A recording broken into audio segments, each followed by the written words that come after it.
In this video, I'm going to show you how I plan my meals, my shopping list, and my meal prep. Sitting down once a week to think about what you want to cook and what you want to eat is a really smart investment of your time. It means you'll never get caught hangry and you'll always have delicious meals ready to throw together even when you're tired and busy. This way of preparing food means that you won't get bored because you'll have heaps of variety and you won't end up just eating the same meal over and over again. Hello friends, and if you're new here, I'm Lucia. Welcome to Ambrosia's Table. I create videos that make eating a nutrient-dense whole food diet easy and enjoyable. So we'll be making a couple of my meal prep favorites. We'll be doing a whole roasted fish, which we will then make a fish stock with. We'll also be doing cauliflower parmesan cheese bake that I love, roasted sweet potato, a roasted garlic salad dressing, and a gluten-free banana bread too. Okay, so when it comes to actually planning the meals that we like to eat, we just kind of sit down roughly once a week, and I've got this little booklet. So it says eat and shop, and then it's got the days of the week down this side. We just write down a few different meals. I like doing it like this, even if we don't stick to it. It just means I feel a little bit prepared, and then I don't have to think, oh, what are we having for dinner? I can just go to this list and then pick one that I feel like making that night. And it means we can have a whole variety of different proteins like seafood and other meats different nights. We can also have a variety of cuisines as well. We just stick this on the fridge. It just means it's easy for us to stay on the same page. Okay, so I made a little handout. I like to break meal prep into different sections, and this handout works really well because you can just stick it on the fridge and it will last you a month or more because there's plenty of room. So as you can see, you can just keep crossing things off and adding new things when you're ready. All right, so the categories are as follows. So we've got snacks. That would be preparing things like crackers or chocolate or bliss balls. Then we've got condiments. So that could be as simple as making like a jar of salad dressing and remembering to try different types of salad dressing, like a yogurt herb dressing or tahini dressing, as well as pesto, of course. Things like hummus, or ferments like kimchi and sauerkraut. Okay, so the next category is soak and sprout. So we like to soak and sprout all of our grains and legumes. So that would be things like chickpeas, quinoa, and lentils. And then we actually make sprouts with mung beans and alfalfa as well, so I'll show you how to do that. If you're more on the vegetarian side of things, then you'll probably be having to soak and sprout more regularly. Okay, next category is the slow cooker. So even if you don't have a slow cooker, it's just that slow cooked function that I'm talking about. So you could be doing it on the stove top as well. That's things like soup and broths and stews, or even things like pulled pork or pulled wallaby. We have broth-based meals a lot, so it's great just to almost continually keep that slow cooker on the go. We freeze in silicone bread tins. If you're meal prepping for one, you can also freeze in muffin tins. Silicone is just easier because you can pop them out. Okay, so the next one is the oven. So whenever we use the oven, we like to make the most of it. So if I'm baking a banana bread, I'll also chuck in some sweet potatoes and maybe a tray of nuts to roast for making nut butter, or just some simple veggies like roasting some cauliflower, which I'll show you today. So lucky last is protein. So this might be literally just as simple as making sure that you're going to the shops and getting a variety of different protein, or it might be like marinating meat ahead of time and even putting it in Ziploc bags and freezing it like that, making sure that you're defrosting as the week goes along so that you've always got some protein. If you're veggie, you might want to make a batch of yogurt, boiled eggs, or falafels. So personally, it doesn't really work for me to do a big chunk of cooking all in one day. I find it just totally exhausts me and it takes all the fun out of it. So actually what works with me and my lifestyle is actually just doing little meal prep afternoons, or a couple of hours, a couple of days a week. It's like I'm doing longer periods less often, and then the majority of the time I can just quickly chuck meals together. So what I do is I will pair things together. So say something that takes a little bit longer, like maybe bread or banana bread or something like that, and then I'll do other things that are kind of no-brainers, like making stock or even making a salad dressing. So I'll just pair some of those easier things together with the more time-consuming things. and then I'll do that a couple of times a week. I love this way of meal prepping because it also allows you to delegate. So if you've got some other people living in your house, you can break up the cooking accordingly. So this approach might not work for you, but definitely think, how can you make it work for you? So it might work for you to set aside half a day every weekend where you do the bulk of your cooking for the week. Definitely try to adapt accordingly to your lifestyle and just take what you like and leave the rest. Okay, so there's so much I could share on this topic, and I want to keep it kind of brief today because I will be releasing a free mini course called How to Find Your Kitchen Flow very soon. So if you're watching this in the future, it might already be out.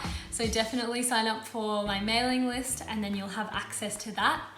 Either way, if you're watching it in the present time, then sign up for the mailing list and I'll let you know when it is happening. But it is happening soon, so get excited. Okay, one point I cannot miss, because I feel like this is just shocking that this isn't common knowledge, but I think this is the key to eating a nutrient-dense diet with consistency.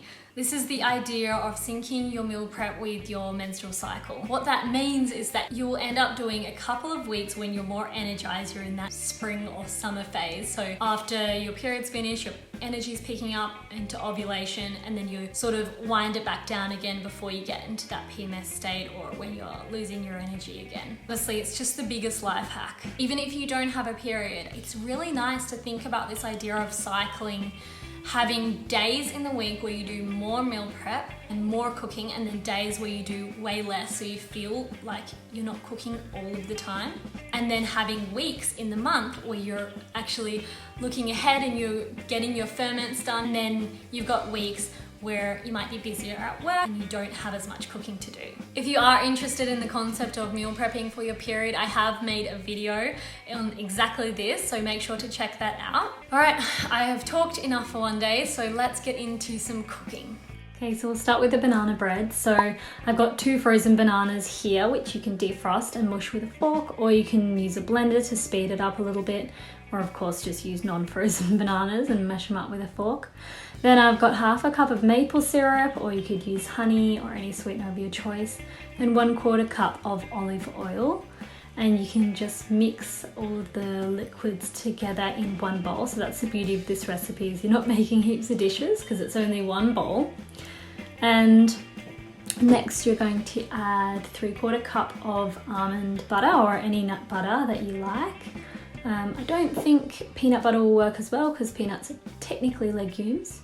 You're adding 2 eggs, half a cup of tapioca flour, and 1.5 cups of teff flour, or you could use almond meal or any gluten-free flour here. And just give that a mix, and I'm adding a teaspoon of cardamom and a teaspoon of baking soda. Then I've got 10 drops of orange essential oil and half a cup of roughly chopped dates, a little splash of lemon juice just to activate that baking soda, and then half a cup of water just to get that nice consistency. Now just place that into a loaf tin that has been lined, or you can oil it if you don't have baking paper. Now if you had some fresh bananas, I would cut one lengthways and put it down the middle, but I just decorated it with some almonds.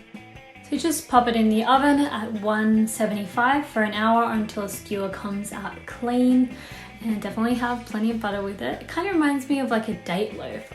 It's not like super banana-y, but it's really yummy.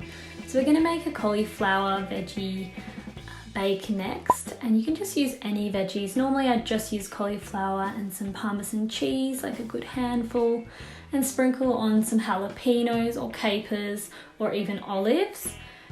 Salt and pepper and some herbs, and garlic or garlic powder, depending on how lazy you're feeling, and a good old splash of olive oil. So while the oven's on, we'll just pop on a tray of sweet potato as well. We just kind of cut them up like this in big chunks, and they make for like a really good base of pretty much any meal. I'm just going to put a whole bunch of garlic in there as well, just with the tops chopped off. And while that's cooking, we'll make a pot of quinoa. So I'm just speeding up the process a little bit by adding boiling water, a little bit of ghee in there, but you could also cook it in stock. And I just kind of add enough water that it's roughly about the the depth of like to your first knuckle of your finger. Just kind of eyeball it. Obviously don't put your finger in the boiling water. So we'll bake a whole fish too. So this guy's just got some kaffir limes, ginger and chili on it, and we'll cover that with alfoil and pop that in the oven as well. So you can see this is what we sort of cooked in one session. We cooked a batch of granola, 2 trays of veggies, a whole fish and some sweet potato. And I think we also steamed some mussels as well. So we just made a little fish bowl up from all the ingredients that we meal prepped. These type of meals are probably one of our favorite ones to prepare. Tell me in the comments what your favorite combinations are for these sort of nourish bowl style meals. So we're gonna make fish stock next, which is one of the most amazing and really quite budget friendly superfoods. So all you need is a fish frame, and you can use the one that was left over from roasting or just a fresh one, and you wanna get one with the head as well. So just submerge it in water with a bit of salt and apple cider vinegar. You can put some kelp or wakame in there, but that's just optional, and just cook it for a couple of hours. And then you just strain out the frame and use the liquid. We use fish stock as the base for laksas or any kind of curry or even chili mussels. It is delicious and super nutrient dense. So I'm going to make a salad dressing with the roasted garlic cloves. So I'm just rolling the lemon to get the most juice out of it. The basic ratio for salad dressing is 1/4 acid to 3/4 of oil, and adding a spoon of honey in there, and then 3 or 4 tablespoons of yogurt, some fresh herbs, and fill up the rest with olive oil.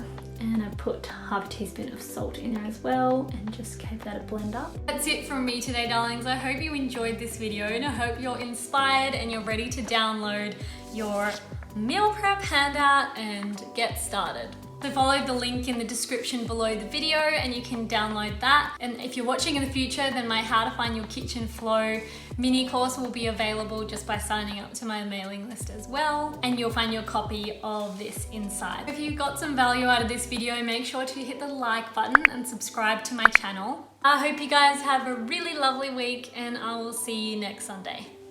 See ya! Make sure to press the bell button so you don't miss next week's video, which is going to be on all the meals that I eat in an entire week. So you'll see how this meal prepping actually plays out. In the meantime, check out this video here, which is how to make yogurt. And I've got a really delicious herb yogurt dressing in there as well. Enjoy, guys.